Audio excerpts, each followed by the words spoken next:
আজকে আমি স্পষ্ট করে বলতে চাই, আর কোনো সায়েন্স ল্যাব, নীলক্ষেত বা শিক্ষা ভবন নয়। যদি আগামীকালের মধ্যেই ঢাকা কেন্দ্রীয় বিশ্ববিদ্যালয়ের মধ্যে জারি না হয়, তাহলে যমুনাও ঘেরাও করতে হবে। শিক্ষার গুণগত মান উন্নয়নের লক্ষ্যে ঢাকা কলেজ সব ঐতিহ্যবাহী 7টি কলেজকে ঢাকা বিশ্ববিদ্যালয়ে অধিভুক্ত করা হয়েছে। কিন্তু আমরা গত 7 থেকে 8টি বছর আমরা ক্লাস করতে চাই, আমরা পরীক্ষা দিতে চাই। পরীক্ষা দিয়েছি 7-8 মাস যাবত, রেজাল্ট নাই। এই যে ন্যূনতম শিক্ষার যে অধিকার, এই যে রাইটস, এই রাইটের জন্য আমরা কিন্তু নীলক্ষেত সায়েন্স ল্যাবে আন্দোলন করেছি। আমি ঢাকা কলেজের গণিত বিভাগের শিক্ষার্থী।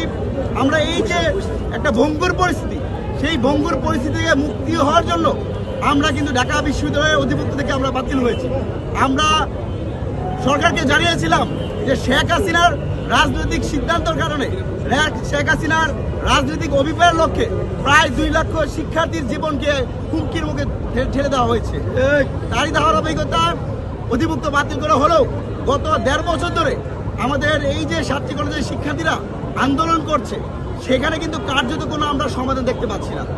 বিশেষ করে আমি আজকে এখানে আসার আগে আমি একটি দেখলাম যে গত 31শে অক্টোবর 2024 সালে আমাদের যে আব্দুর রহমান, ফাহাদ, রাকিব সহ আমি 7 জন প্রতিনিধি নিয়ে আমাদের তৎকালীন শিক্ষা উপদেষ্টা, বর্তমানে যিনি পরিকল্পনা উপদেষ্টা হিসাবে আছেন, ওয়াহিদ স্যার সহ, আসিফ মাহমুদ সহ আমরা সচিবালয়ে মিটিং করেছিলাম।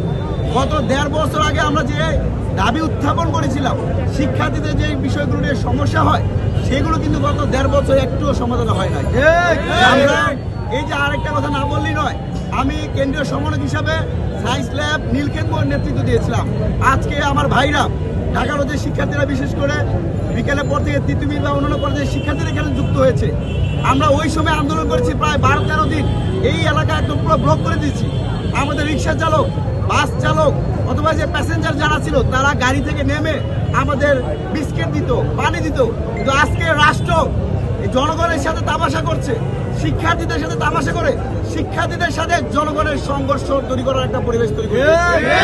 আমরা মনে করি রাষ্ট্র এখানে সম্পূর্ণরূপে ব্যর্থতার পরিচয় দিয়েছে। এই যে রাস্তায় যারা দাঁড়িয়েছে, অনেকে আমাদের শিক্ষার্থীদের নিয়ে বিরূপ মন্তব্য করছে, এগুলো আমাদের লজ্জা লাগে। আজকে আমি স্পষ্ট করে বলতে চাই, আর কোনো সায়েন্স ল্যাব, নীলক্ষেত বা শিক্ষা ভবন নয়। যদি আগামীকালের মধ্যেই ঢাকা কেন্দ্রীয় বিশ্ববিদ্যালয়ের মধ্যে জারি না হয়, তাহলে যমুনাও ঘেরাও করতে হবে। জনগণের ব্যাট ট্যাক্সের বিনিময়ে আমরা যারা সরকারি কলেজে পড়াশোনা করি, আমরা যারা বিশ্ববিদ্যালয়ে পড়ি, তাদের প্রতি আমাদের দায়বদ্ধতা রয়েছে। জনগণের সাথে জনগণকে কষ্ট দিয়ে আমাদের কোনো দাবি আদায় করতে হবে না।